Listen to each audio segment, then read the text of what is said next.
Hi, good morning, and welcome back to Create, Share, Inspire podcast. This is episode 715.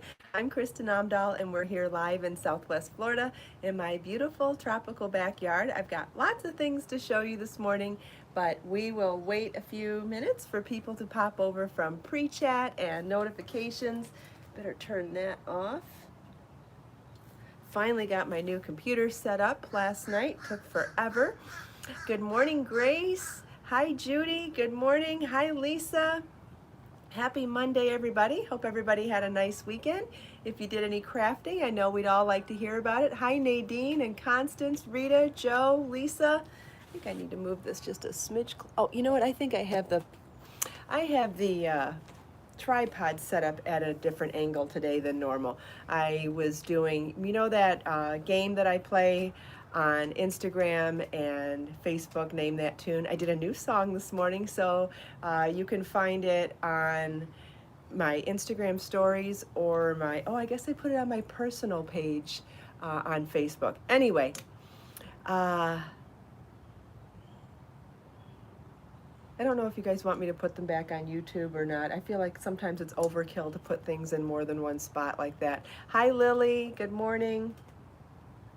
But anyway, you can find it. It's a classic song. It's old, but I'm sure lots of you know it.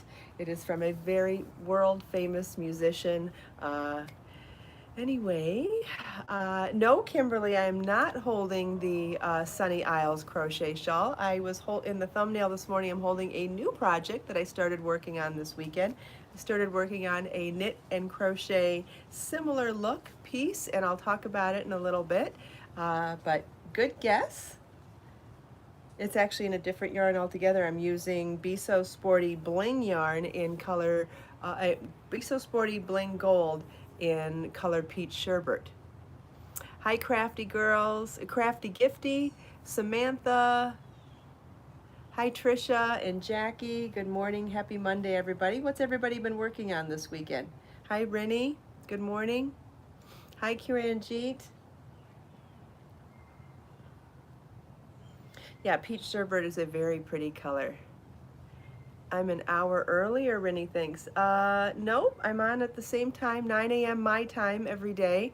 Now that will, whether you change your clocks or not this time of year, I believe our time change here in Florida, USA will be next weekend. So if you don't change your clocks, then my time may change for you. And if you changed your clocks already, then that's why it seems like I've come on at a different time. However, I always do the podcast at 9 a.m. my time, and I live in Florida, USA, which is Eastern Standard Time. So if you look up Eastern Time, I believe it's Eastern Daylight Time right now, and we'll go back to Eastern or is it Standard in the winter and daylight in the summer? I don't know, whichever. So we're changing our clocks next weekend. But if you look up Eastern Time Zone, I'll always be 9 a.m. Eastern Time. It'll just depend on how and when you change your clocks as to whether it is perceived as though I changed my time. Interesting. So obviously the person that just said that, their time changed this weekend. Hi, Carla. Good morning. Hi, Sherry. Good morning. Kiranjit changes her clocks next weekend too. Good. Okay, so Rinny changed her time. So now that you think that I'm at a different time this week, come next week I'll be back probably to your perception of regular time. Hopefully that makes sense.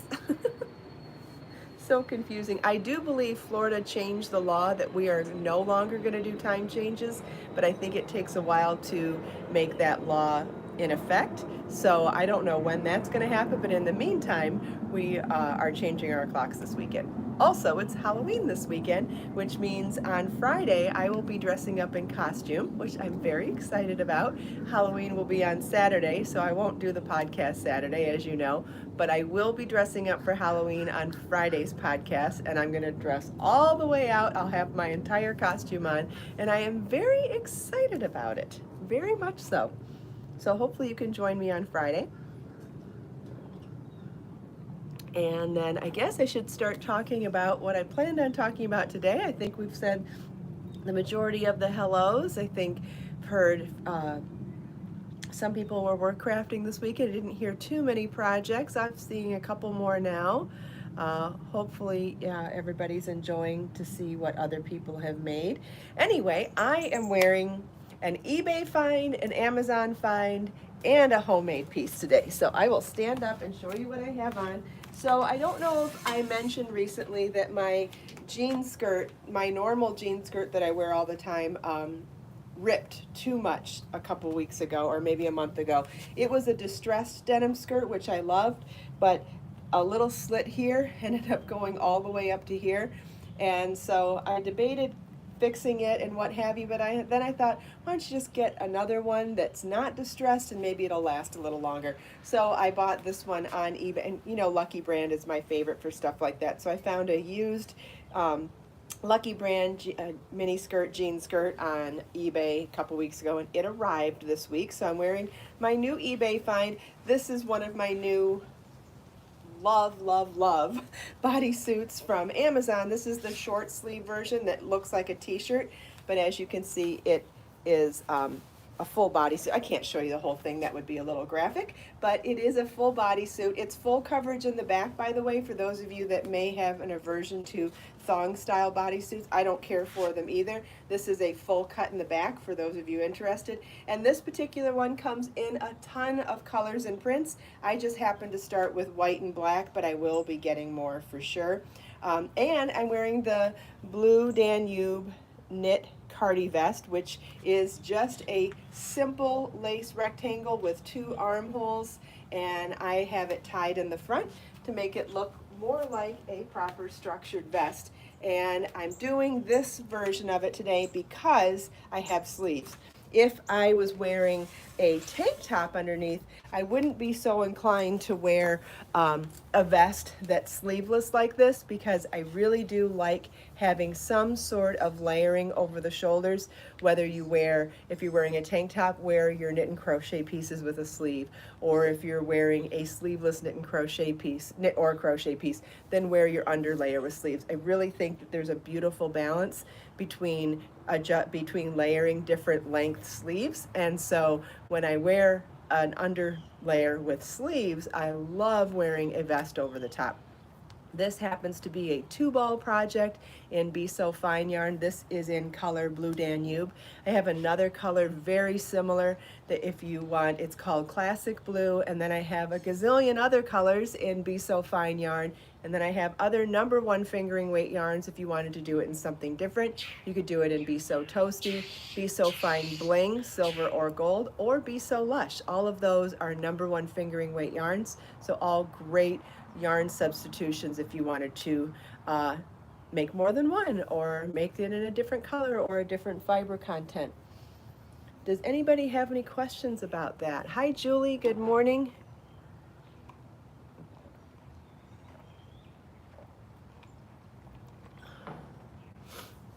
Thank you, Judy, for sharing links. I know a lot of you enjoy getting those instant links in the live chat, so thanks to Judy for providing those for everybody. I know how much everybody appreciates it.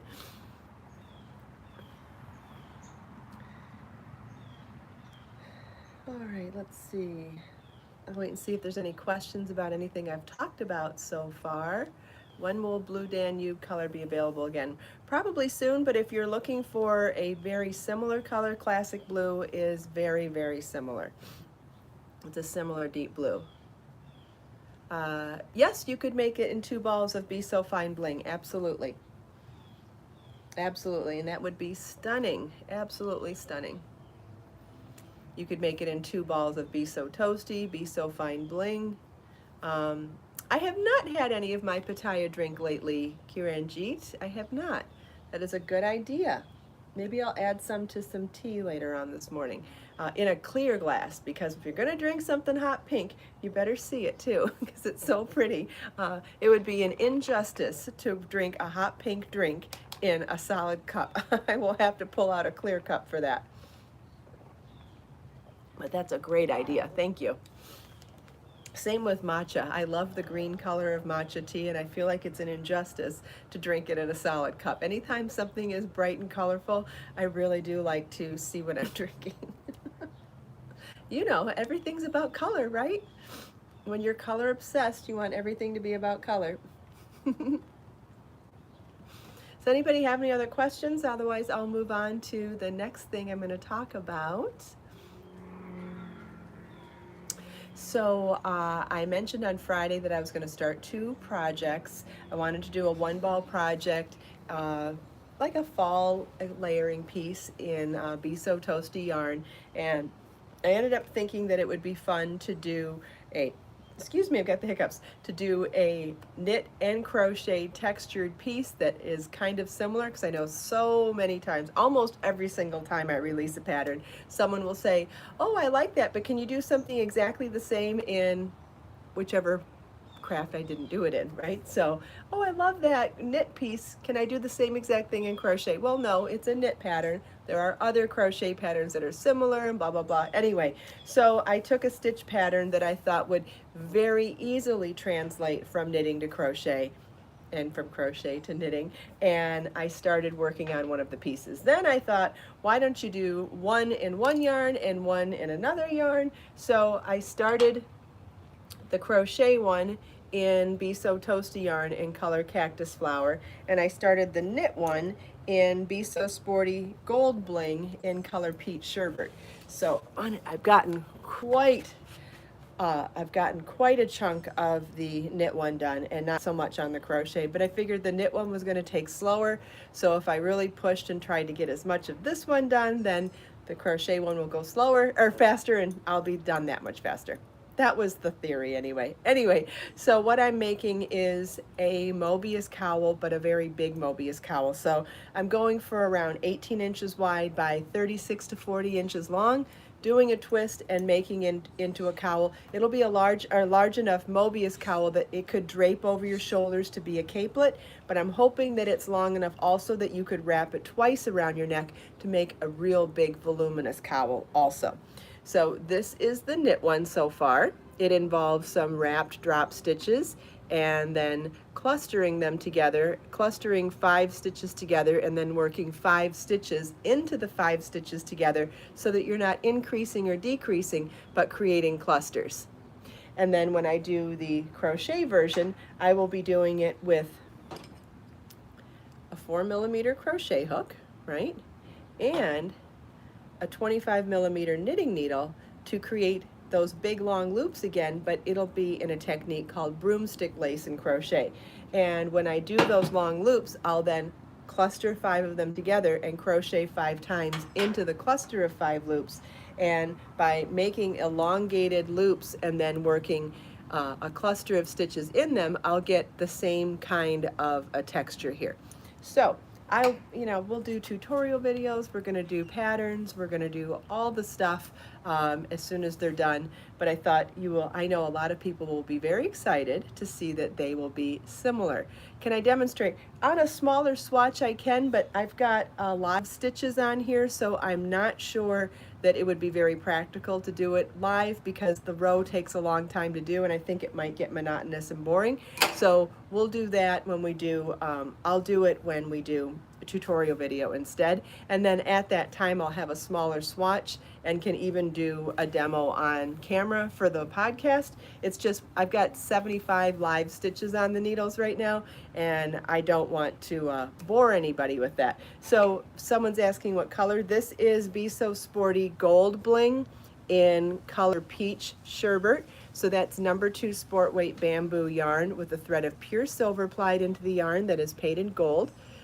The gold thread with the peach yarn is just stunning, so warm and beautiful. I love it.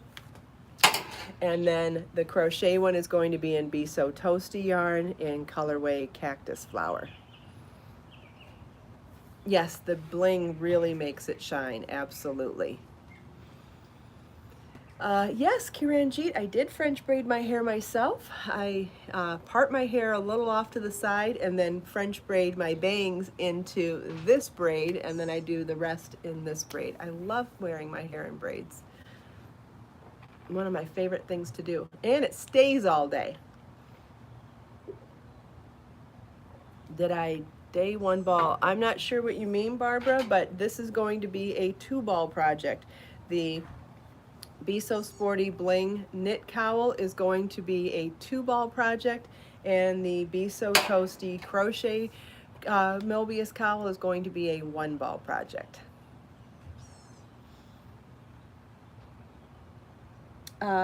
Abraham, I'm wearing a knit piece. This is the Blue Danube knit vest. It's not crochet. But thank you.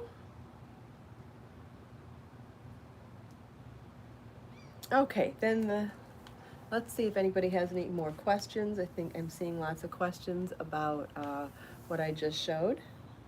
So yes, these are upcoming pieces. This is a sneak peek. Those patterns are not available yet. They're not named and they're not available, but they will be available soon because they're working up quickly. So the sooner I get them done, the sooner I'll be able to share them with you. I plan on doing tutorial videos for the Selma cardigan. Can I show my vest untied? Sure.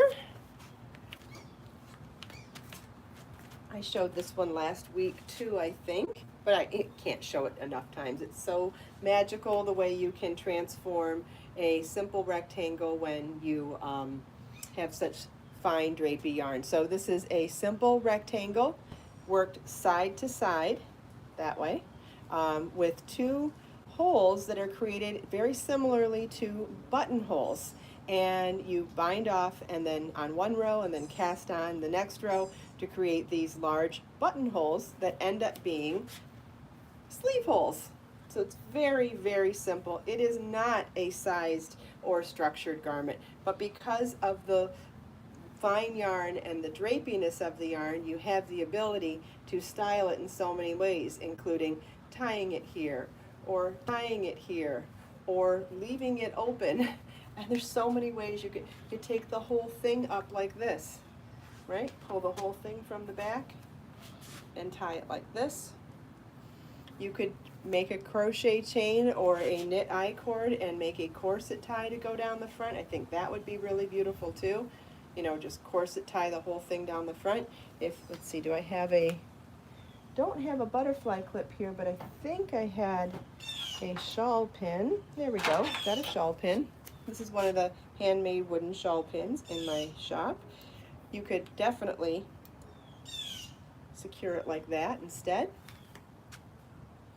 So that's really great too. I mean, so many different ways you can wear it. And don't forget, because it's large too, you have the ability to pull the whole thing up, and you wouldn't even know that the armholes exist when you do this either. Wrap it around your neck like that, and you've got a beautiful scarf with the 2 pretty dangly ends down the front. That looks great. And if you wanted to wear it as a cowl, you could just tie it one more time, or pin it, or clip it with a butterfly clip, but then you've got, and put that little tie off to the side, and now you've got a gorgeous cowl too. So many different ways you can wear it.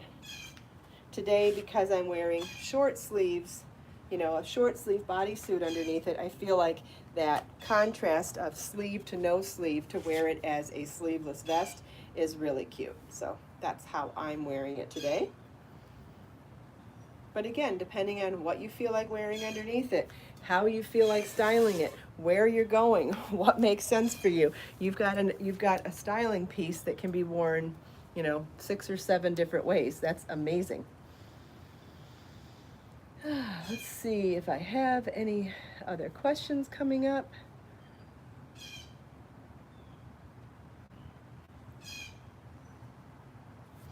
Samantha, what do I think 2021 crochet trends might be? I don't really follow trends that much. Can you use a different size on the broomstick? Sure, you can use any size of a dowel or stick on the broomstick. You will just be making a larger or smaller elongated stitch. That's all. Doesn't matter. Doesn't matter what size you use. Hills, when did I learn to knit and crochet, and did a family member teach me? No, I learned on my own. I am self-taught in knitting and crochet. I learned them both while I was living overseas in Israel and pregnant with Marlon. I had this overwhelming desire to learn how to knit and crochet to make baby stuff while I was pregnant with him. And do I have it in crochet? I'm guessing you mean the vest I'm wearing. That I have lots of crochet vests and cardi vests, and you can find them in my crochet pattern shop on my website. Just have to search by vest and you'll find a whole bunch.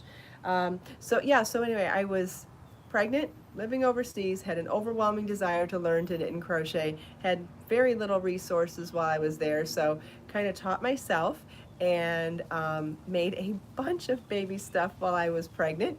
And then once Marlon was born, I thought, okay, what's next? So I started teaching myself to make other things too, just taking my love of math and love of geometry and applying it to knitting and crochet to make shapes. So I made triangular shawls and rectangle shawls and dabbled in garments a little bit, probably because I started with baby garments too, so I understood the construction, and I came from a sewing background, so I definitely understood garment construction as well.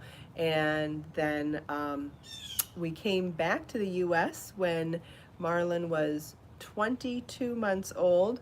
We came back with the shirts on our backs and no husband at that point. We left my husband at that point, and we were in pretty dire straits, and I didn't even have money for a car to go get a job, to go get, I mean, we were below sea level, so to speak. You know, we couldn't even go out and do the traditional things you do when you start over. We had nothing.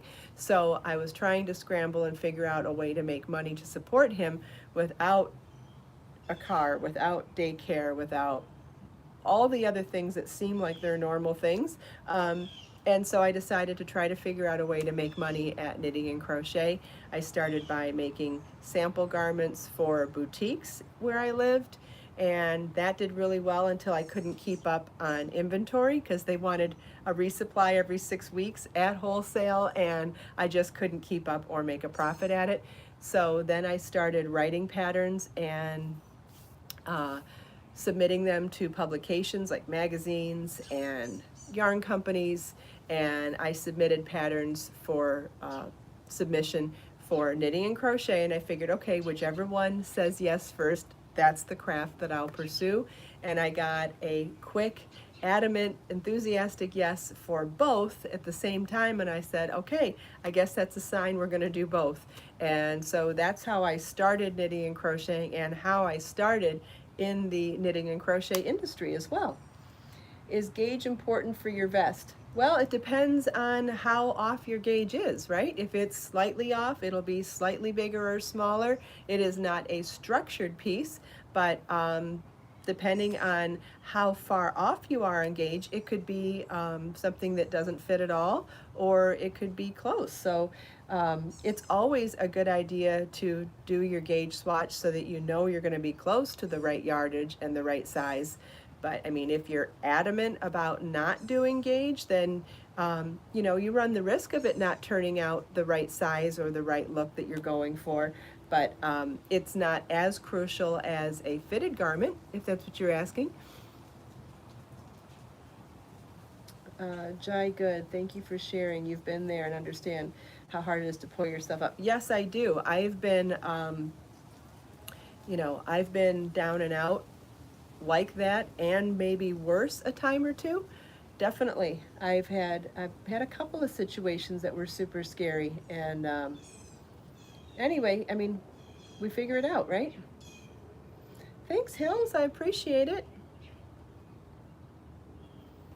I mean, I've never been traditionally homeless where I, you know, lived in a shelter or lived on the street, but I've definitely been displaced and had nowhere to go other than the charity of friends or family before, several times.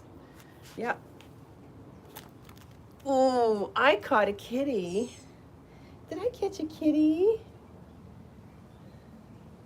Yeah, we've all had bumps in our path. Absolutely, Sandshell. Yeah, it's not about what knocks you down, it's about what gets you back up, right? Or I said that wrong, but there's a Vince Lombardi quote. I can't think of it right now. It's on my fridge even. But it talks about the fact that it's not about the fall, it's how you rise after the fall that's important. And, you know, all I can say is, at the end of the day, it's just about not giving up. You just don't give up. You keep going, and you keep an open mind, and you just don't give up. Thank you, Hills. I appreciate it. Thanks, Kiranjit. Yeah, for sure. All right, I had one more thing I wanted to show you today. I don't know if we're going to run out of time or not, but we can certainly try because I did scramble. Um, yes, Samantha, that's why I don't follow trends. I like to make trends myself. I really just try to go by my intuition and, we're all inspired by the things we see around us. So am I probably inspired by trends in other industries? Absolutely.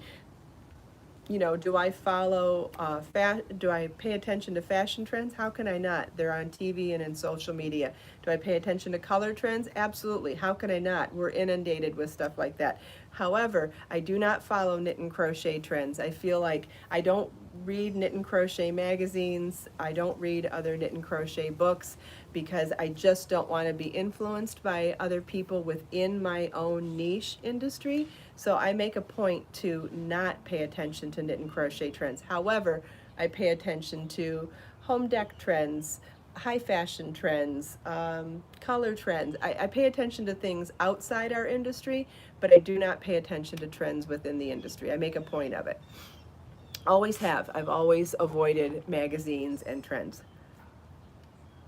on purpose. Now, I'll give you an example though. If other people are, if I'm getting a ton of requests to do something that's trendy and I think that it's something that I feel comfortable doing or inspired to do, then I do. A couple years ago, messy bun hats were a big deal. You notice I wasn't the first one to design a messy bun hat, but when I got a ton of requests for, would you please do a messy bun hat?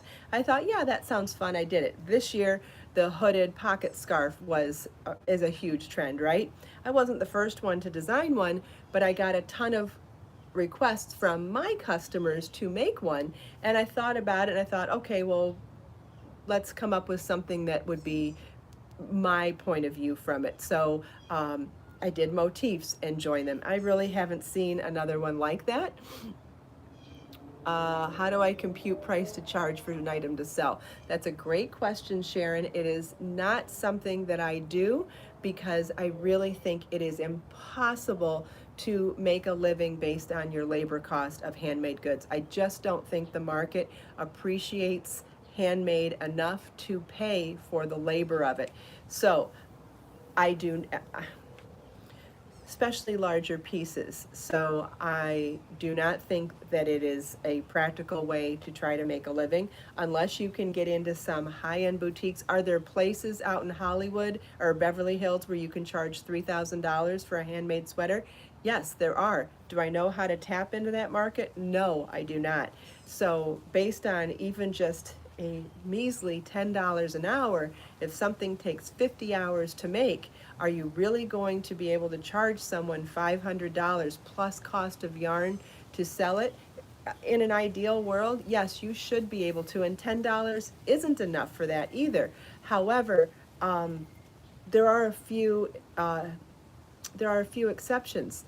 That's why sometimes I'll encourage people to think about low labor cost items that are just unique and different to sell at craft fairs or to sell if you're going to sell ready to made. It really is important to think about your labor cost, because if you can keep your labor cost low, things that are an hour or a couple hours, that's where crochet on fabric comes into play too. If you can make really cool looking unusual crochet on fabric pieces, now you've gotten a big piece with low labor cost. If you can keep your costs down on the other items, that's where you could probably make some profit on. But in general, unless you're making jewelry or small things or crochet on fabric, things that you can keep your labor cost really low, I really don't think that there is a way to truly make a decent profit or a decent living on selling handmade items.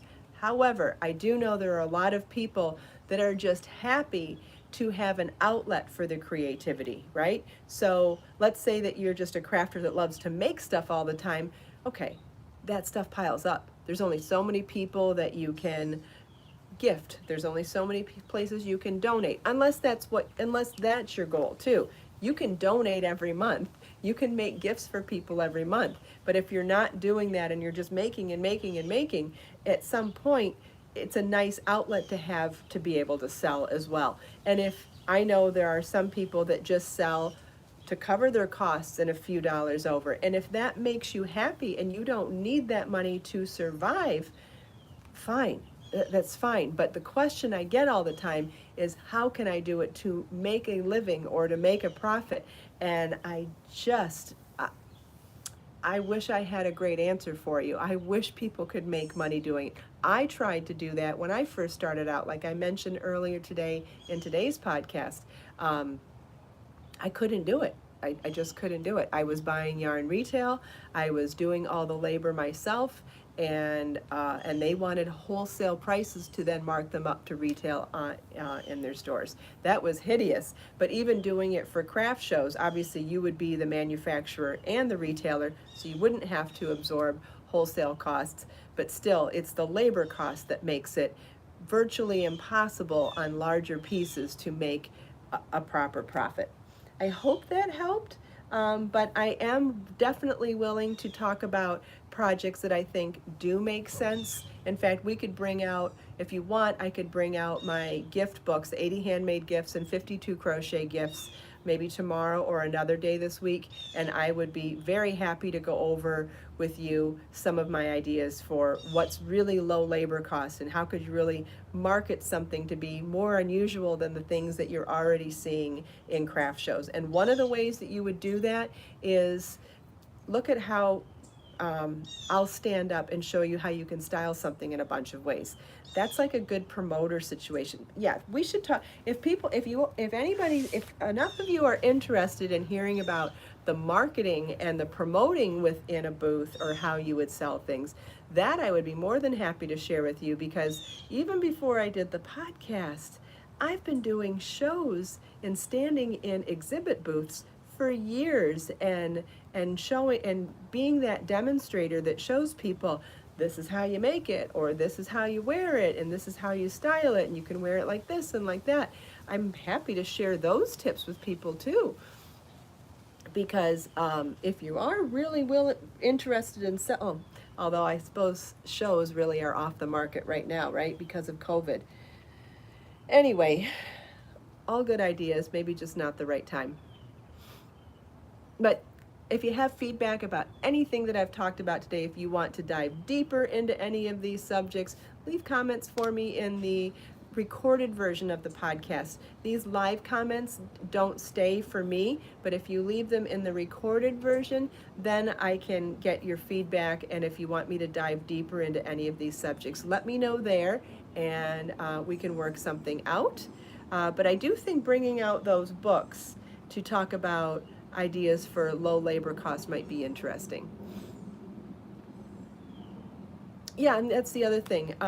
To have to talk to people about money and you know they're not going to appreciate the labor involved, gifting is definitely the easier route. And if you're if you have this overwhelming desire to make and you can't keep everything that you make, gifting and donating is absolutely a wonderful, wonderful outlet. Honestly, you could donate something every day of the week. You could donate something every week of the month. I mean, there's plenty of people that could always use our handmade items. We pour so much love into every stitch, and there are so many people that could use a pick-me-up for any reason. It's getting colder out. There are homeless people that could use something to warm themselves up. There are people that just are sad and need a pick-me-up that's a reminder that someone cares. There are a gazillion ways to there are a gazillion reasons to donate to other people. Absolutely.